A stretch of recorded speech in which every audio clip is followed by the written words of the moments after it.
আমাদের অনেক অজানা ভুলের কারণে আমরা ঈমান হারাই। এক্ষেত্রে পুনরায় ঈমান আনার জন্য করণীয় কি? ইসলামিক গানের মধ্যে মিউজিক ব্যবহার করা যাবে কিনা? সন্তানের কোন আমলে মৃত মা বাবার গুনাহ মাফ হয়? খুব সুন্দর এবং প্রয়োজনীয় একটি প্রশ্ন। মাশাআল্লাহ। সন্তানের কোন কোন আমলে মা বাবার উপকার হয়? এর উত্তর হলো যে সাধারণত বান্দার নিজের আমল তার নিজের উপকার হয়। আল্লাহ বলেছেন লাইসাল ইনসান ওয়া লাইসাল ইনসান ইল্লা মা সাআ। মানুষ নিজের জন্য যেটা পরিশ্রম করে কামাই করেছে, উপার্জন করেছে, সওয়াব আহরণ করেছে, এটাই তার। আরেকজন তারটা কামাই করে দিবে না, দিতে পারে না। এটা হলো সাধারণ কথা। কিন্তু মা বাবার ক্ষেত্রে সন্তানের কিছু কিছু আমলের প্রভাব মা বাবার মৃত্যুর পরও তাদের উপর পড়ে। তার ভিতরে প্রধানতম আমল হলো সন্তান নিজে যদি ভালো কাজ করে এবং পাশাপাশি বাবা মার জন্য দোয়া করে, এইটা বাবা মার জন্য অনেক বেশি উপকার পায়। নিজে ভালো কাজ করে, 5 ওয়াক্ত নামাজ পড়ে, হারাম হালাল মেনটেন করে চলে, মানুষের অধিকার করে সচেতন থাকে, নিজে ভালো মানুষ হওয়ার পাশাপাশি মা বাবার জন্য দোয়া করে, এটা মা বাবার জন্য অনেক উপকার আসে। আমরা সে হাদিস অনেকেই শুনেছি বারবার। নবী সাল্লাল্লাহু আলাইহি ওয়াসাল্লাম বলেছেন ইযা মাতাল ইনসানু ইনকাতাআ আনহু আমালুহু, মানুষ যখন মারা যায় তার আমলের ধারা তার থেকে বিচ্ছিন্ন হয়ে যায়। ইল্লা আন সালাত, তবে 3টা আমলের ধারা মানুষের মৃত্যুর পর বন্ধ হয় না। এর ভিতরে একটা হলো এই আওয়ালাদুন সালেহ ইয়াদউ লাহ, যদি কোনো নেক সন্তান থাকে যে নিজে ভালো মানুষ পাশাপাশি বাবা মার জন্য দোয়া করে, এটা তার জন্য খুব বেশি উপকার হয়। আমরা সাধারণত যেটা করি, মা বাবা মৃত্যুর পর আমরা চাই যে জীবদ্দশায় আমি মাকে বাবাকে স্নেহ করেছি, মমতা দিয়েছি, ভালোবাসা দিয়েছি, খাবার দিয়েছি, আদর আত্মি করেছি, কিন্তু এখন তাদের করতে পারতেছি না। আমরা কিছুটা করতে চাই বাবা মার জন্য। তো করতে চেয়ে আমরা কি করি, হুজুরদেরকে দিয়ে বা অন্যদেরকে দিয়ে দোয়া করাই। আলহামদুলিল্লাহ, অন্যরা দোয়া করলেও উপকারে আসতে পারে। কিন্তু সবচেয়ে বেশি উপকারের কথা আপনি যদি জানতে চান যে সন্তান এর কোন আমলটা মা বাবার সবচেয়ে বেশি উপকার আসে, তাহলে আমি বলবো যে নিজে যদি নেকামল যতটুকু পারে করলো, পাশাপাশি দোয়া করলো, এটা মা বাবার জন্য বেশি উপকারে আসে। কোনো কোনো হাদিস থেকে আমরা জানতে পাই যে কোনো কোনো কবরবাসীকে আল্লাহ তাআলা জান্নাতের যে নেয়ামত তাকে ভোগ করাচ্ছিলেন, এটা তার ক্লাসটা উন্নীত হয়, আপার ক্লাসের নেয়ামত সে পেতে থাকে। তখন আল্লাহর কাছে সে বলে, আল্লাহ আমার তো মৃত্যু হয়ে গেছে, আমি দুনিয়া থেকে চলে আসছি, আমল করে নিজের মর্যাদা বৃদ্ধি করার অপশন তো আমার বন্ধ হয়ে গেছে, তাহলে এখন আমি আমার এই মর্যাদা বৃদ্ধি যে দেখতে পাচ্ছি, এটা কিসের কারণে, কোত্থেকে হলো? আমার তো কোনো আমল নতুন করে প্লাস করার সুযোগ নেই, তাহলে মর্যাদা বৃদ্ধিটা কিভাবে হলো? তখন তাকে বলা হবে আল্লাহর তরফ থেকে যে তোমার সন্তান দুনিয়াতে যে রেখে আসছো, নেক সন্তান, নামাজি কালামি হালাল হারাম মেনটেনকারী ভালো সন্তান, সেই সন্তান তোমার জন্য দোয়া করেছে, এই দোয়ার বিনিময়ে তোমার ক্লাস উন্নতি করা হয়েছে। তো এই জন্য মা বাবার জন্য সন্তানের যে আমলটা সবচেয়ে বেশি উপকার করে তা হলো সন্তান নিজে ভালো মানুষ হবে, পাশাপাশি মা বাবার জন্য দোয়া করবে। আর দ্বিতীয়ত, মা বাবার হয়ে দান সাদাকা করা, গরিব দুঃখীকে দান সাদাকা, যে আল্লাহ এটার সবটা আমার মা বাবার জন্য আমি দিলাম, তাদের তরফ থেকে হালাল উপার্জন থেকে দান সাদাকা করবে। এরকম আরও বিভিন্ন আমল আছে, কিন্তু সবচেয়ে বেশি যদি বলি আমরা, তাহলে এই দুইটা আসে সবকিছুর উপরে, দোয়া করা আর সাদাকা করা।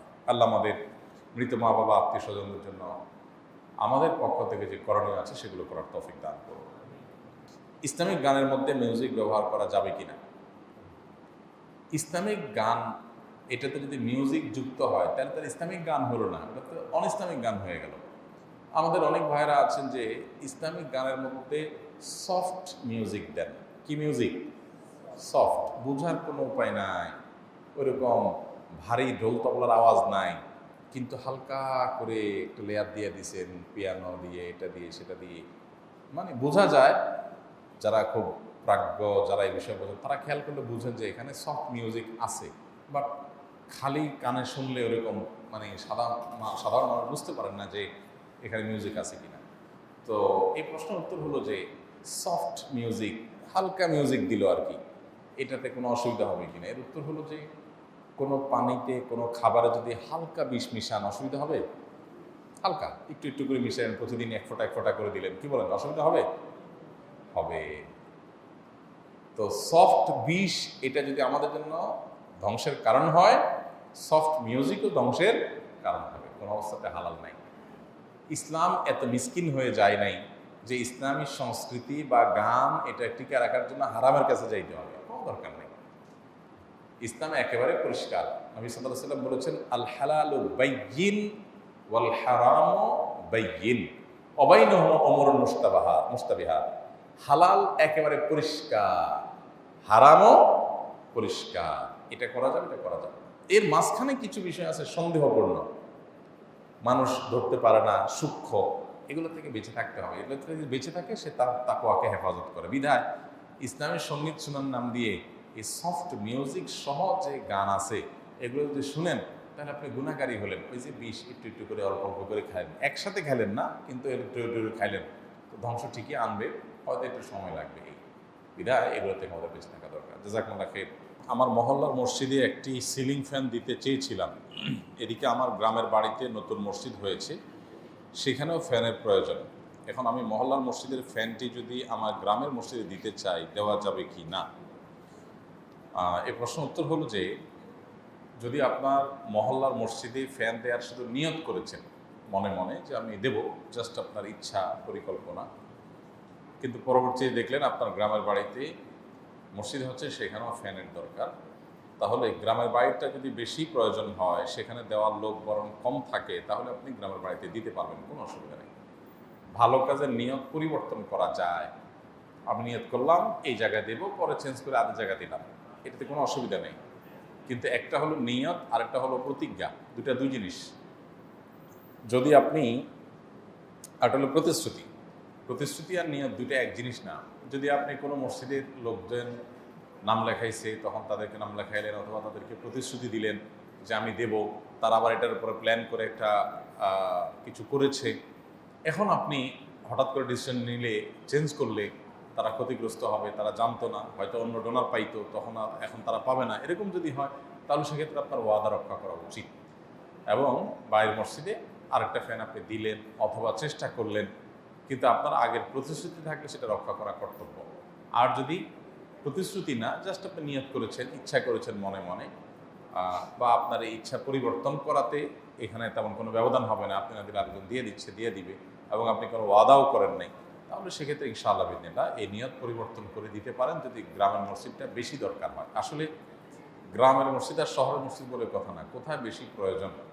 অনেক সময় দেখা যায় আমরা নিজের এলাকার দিকে টানি যে আমার এলাকার মসজিদ, এলাকার মসজিদ বলে একটা দায়িত্ব থাকে, ঠিক আছে, কিন্তু যদি তার চাইতে দূরের কোনো মসজিদ যেটা আমার এলাকার না, সেখানে যদি প্রয়োজনটা আরও বেশি হয়, তাহলে সেক্ষেত্রে ওই জায়গায় আমাদেরকে দেওয়ার চেষ্টা করতে হবে ইনশাআল্লাহ। আমরা অনেকে নিজের মহল্লার মসজিদকেই প্রায়োরিটি দেই, যে আমার এলাকার মসজিদ, এখানে আমি দিলে সবাই জানবে, অথবা এর প্রতিটা দুর্বলতা আছে, দুর্বলতা থাকাটা দোষের না, কিন্তু আমার এলাকার চাইতে যদি দূরের কোথাও আরও বেশি নিড থাকে, বেশি প্রয়োজন থাকে, আমরা অনেক সময় সেটাকে ইগনোর করি, আমার এলাকায় আমি দেবো, এলাকা ছাড়া কিছু বুঝি না, এটা কিন্তু ইসলাম না।